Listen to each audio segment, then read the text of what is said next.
બનાસકાંઠાના બોરડિયાલા ગામને હળાદ તાલુકામાં સમાવતા વિરોધ થયો છે, જેમાં વહીવટી સરળતાને બદલે મુશ્કેલી વધતા ગ્રામજનો લાલઘૂમ થયા છે। 16 કિલોમીટરનો વધારાનો ધક્કો ખાવો પડતો હોવાની ગ્રામજનોની રજૂઆત છે। તાલુકાના કામે હળાદ જવા માટે પૂર્વ દિશામાં 16 કિલોમીટર જવું પડે છે। જિલ્લા મથક પાલનપુર જવા માટે ફરી પાછા દાતા આવવું પડે છે। મોટી સંખ્યામાં ગ્રામજનોએ પ્રાંત અધિકારીને આવેદનપત્ર આપ્યું હતું। આગામી દિવસોમાં નિરાકરણ ન આવે તો ચૂંટણી બહિષ્કારની ચીમકી આપી હતી।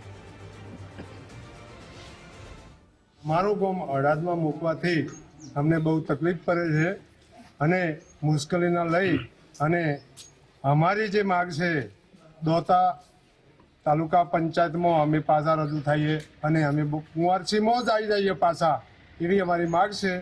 ને જો આ તાત્કાલિક કામ ન મળશે તો પાંચ ગામોનો ચૂંટણીનો બહિષ્કાર કરશું। અમારું ગામ જે દોતા તાલુકામાં હતું પહેલાં એ હળાદમાં ગયું હતું, એ પછી અમે દોતા તાલુકામાં સમાવેશ કરવા માટે અહીં મામલતદાર કચેરીએ અમે રજૂઆત કરવા માટે આવેલ છે અને આ જો છતાં ના કરવામાં આવશે તો ચૂંટણીનો અમે પૂરેપૂરો સંપૂર્ણ રીતે આ ગામના લોકોથી બહિષ્કાર કરીશું, એવી અમારી ખાસ રજૂઆત છે। બોરડિયા ગામ જે દોતામાંથી હળાદમાં લેવામાં આવ્યું છે એ પરત પાછું દોતામાં લેવા માટે આવે તેવી માંગને આજે કલેક્ટર નાયબ કલેક્ટર સાહેબને આવેદનપત્ર આપવામાં આવ્યું છે, મામલતદાર કચેરીને આવેદનપત્ર આપવામાં આવ્યું છે અને ટૂંક જ સમયની અંદર આ બોરડિયાળા ગામ દોતામાં ના સમાવેશ કરવામાં આવશે તો આ સમયે ઉગ્ર આંદોલન કરવું પડશે તો કરશું અને ગ્રામજનો અને તમામ પંચાયતના લોકો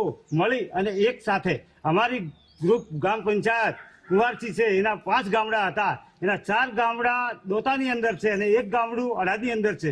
એટલે આ જે બોરડિયાળા ગામ જો દોતાની અંદર સમાવેશ ના કરવામાં આવશે તો 15 દિનની અંદર અમને જે જવાબ ના મળશે તો ઉગ્ર આંદોલન કરવા માટેની તૈયારીમાં અમે છીએ।